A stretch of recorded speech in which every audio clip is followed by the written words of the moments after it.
only been a couple months, but I was getting settled into life on Allison Air Force Base. I shared a room with Matt, an Italian New York native. He cracked open a couple beers daily after work and went through a case on the weekends. Barely 21, drinking was not new to him. He had previously been busted for underage drinking on base. What else did you do on base in the middle of Alaska while serving in the military? Sure, some of the married guys hunted and fished, but what would you do with 200 pounds of moose meat when you're single and you live in a dormitory? Matt despised authority and the military, but I thought maybe it was more so people who told him he couldn't drink or drank too much. He still felt the sting from all the work details he performed to atone for the vicious crime of getting caught drinking on base.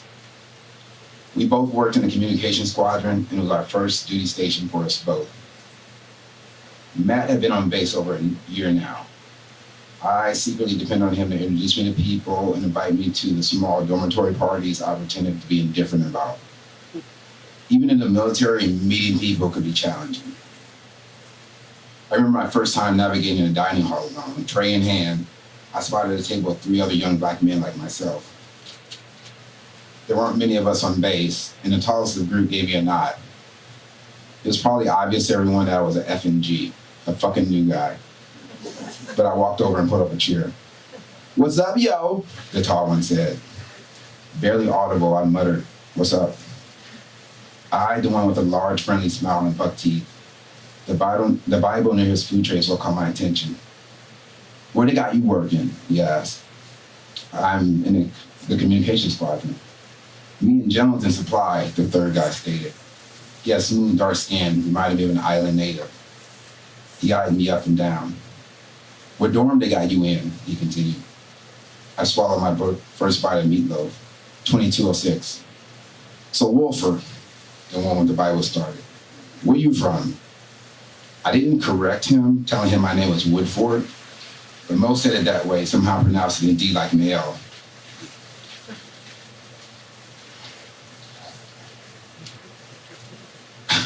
We never exchanged names out loud, but most circles, even in private settings, refer to each other by last names. I assumed they didn't deem introductions necessary. We wore our names on our uniforms. Bible guy's name tag said Jackson. "I'm from Cleveland." The tall one spoke up again. "You grew up in Cleveland." "Well, technically Warrensville," I said. "It's a suburb of Cleveland." They all looked at one another and presented wide grins. I clearly wasn't in on the joke. "That makes more sense," he said. I never ate with him again, and somehow I think we were all okay with that.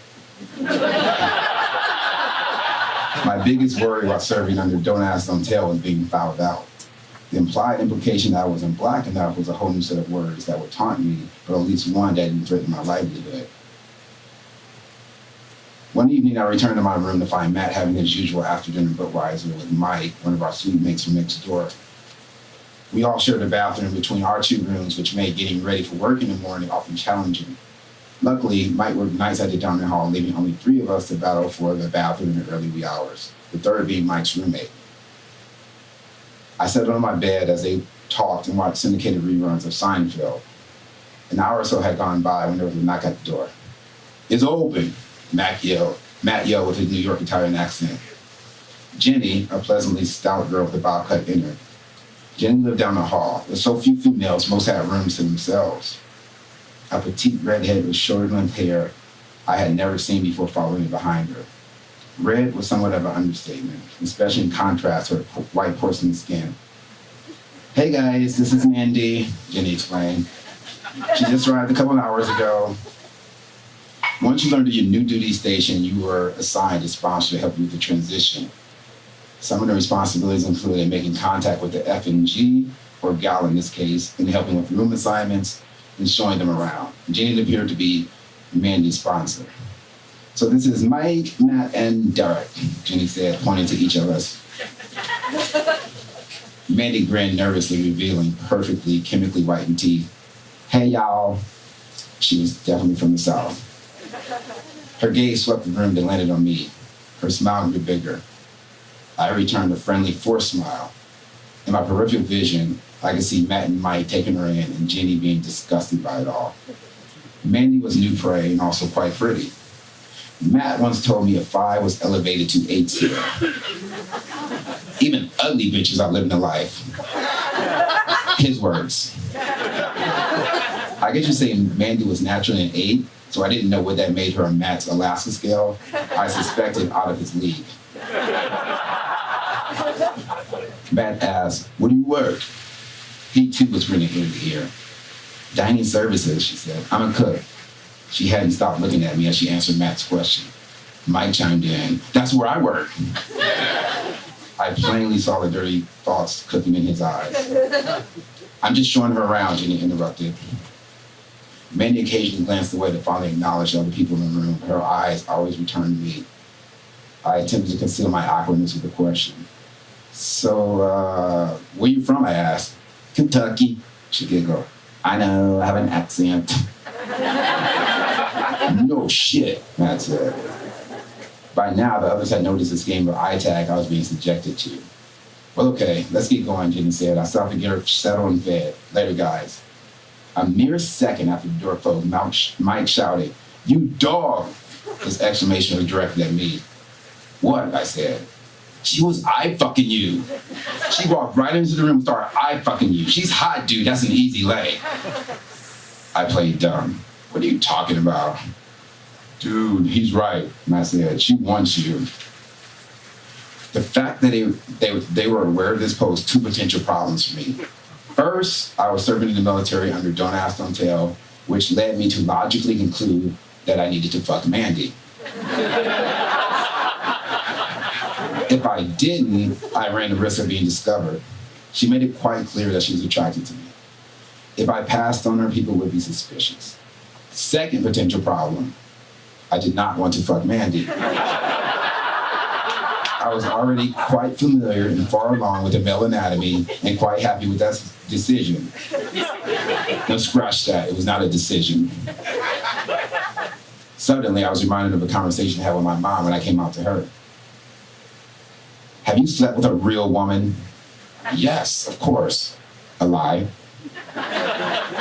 Straight people weren't expected to experiment with the same sex and make a lifelong decision based on the experience, so why would a gay person with the opposite sex? Except, had I said no, I would have been expected to do that very thing. So, 3 days after meeting Mandy, she was already cooking me breakfast. Not that we hung out or even done the deed, but because she worked at the dining hall. And she cooked me omelets nearly daily. Sure, we all received omelets made to order, but I suspected mine were made with a little extra love and were always served with a smile. There was never what I would call a courtship between couples in Allison. We were far from town and often dealt with inclement weather. For the most part, Aaron drank. That was usually at the enlisted club or dormitories. With each mini dorm party, the space between Mandy and I closed, so to speak. With not many places to hide in the dorm room, she often cornered me with idle conversation. Soon that progressed to dancing together awkwardly among our peers to whatever rap song she just could not sit still for.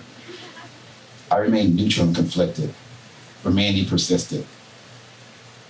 After one particular late Saturday night, we ended up alone in her room, on her bed, facing one another, lamenting how drunk we were. I remained aware that several people saw us leave together. I planted a kiss on her thin pink lips. It revealed that Mandy was a closet smoker. But it didn't bother me. For some reason, the taste of cigarettes countered her undeniable femininity, thus making the kiss more bearable for me. Thoughts of the Marlboro Man crossed my mind.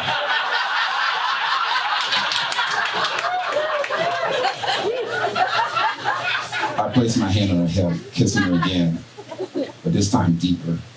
Secretly, I wish he was Casey. He was married, but showed up to the dorm party that night. I guess he was about 6'3", muscular build, corn-fed, as they say. He too had a southern drawl that tickled my ears. "You have to pretend this here cigar is a blunt," he said. "Now open your mouth." He'd taken a long drag from the cigar while I sat there dumbfounded with my mouth agape. He brought his lips a half inch from mine and proceeded to blow a puff of cigar smoke into my mouth. This happened in the middle of the party with everyone watching, seemingly completely normal to everyone in the room. But it's supposed to be weed smoke, he chuckled. But in that moment, I did feel high, having my own adrenaline. What the hell was he doing? Teasing me? But it was his lips I imagined not to continue to kiss Mandy. I ran my hand up her oversized Biggie Smalls t-shirt, her small fleshy breasts and erect nipples. She moaned. When I felt brave enough, I put her shirt up over her head, revealing a black lacy bra. She looked away nervously. I kissed her more. Kissing was safe enough. I didn't want to be there, but I had to be there because any guy at that party would have wanted to take Mandy back to her room. Saying no was not an option. What red-blooded American male says no to pussy? Clearly me. But I had to play the part. I undressed her down to her matching panties. I undressed down to my boxers. My dick hadn't exactly jumped on board with my plan yet. And I was ready to blame the alcohol if things didn't go well. I got between her legs and removed her underwear. She didn't resist. Her expression was unreadable. I looked at it. I hadn't seen one in person before, and there it was right in front of me. There it was with all of this complicated tucks and bows, like a gift needing to be unwrapped. Where was it in my life a few years ago before my declaration of dick? Would it have made a difference? Would she have been more desirable then? I still wasn't ready for penetration. I intended to buy myself time. I closed my eyes and I dove into her head first, an unexpectedly brave attempt on my part. My tongue darted around. For whatever reason, it reminded me of being a child and sucking on a penny.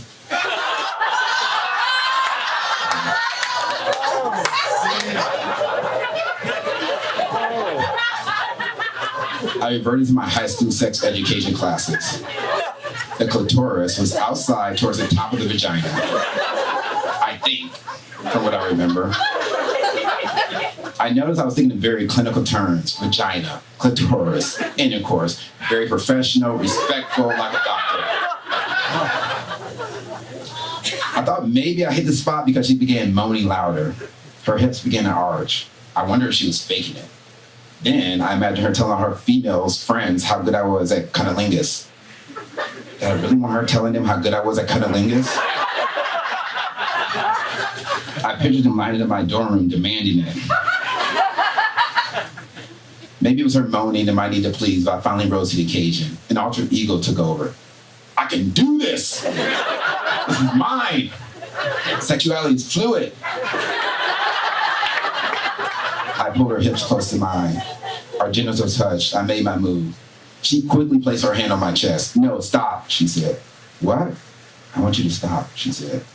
You need to put on the condom. Well, do you have any? I said. No. I sighed deeply. Oh, do you really want me to stop?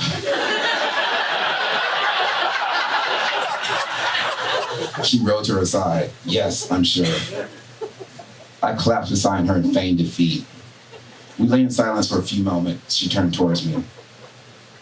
The last time I had unprotected sex ended with me having an abortion. I had no response. I simply took her in my arms. She drifted off to sleep. Mandy and I would have a couple more similar nights, one of which actually ended in intercourse.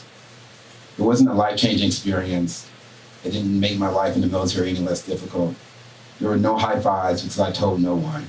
There was, however, a tinge of guilt.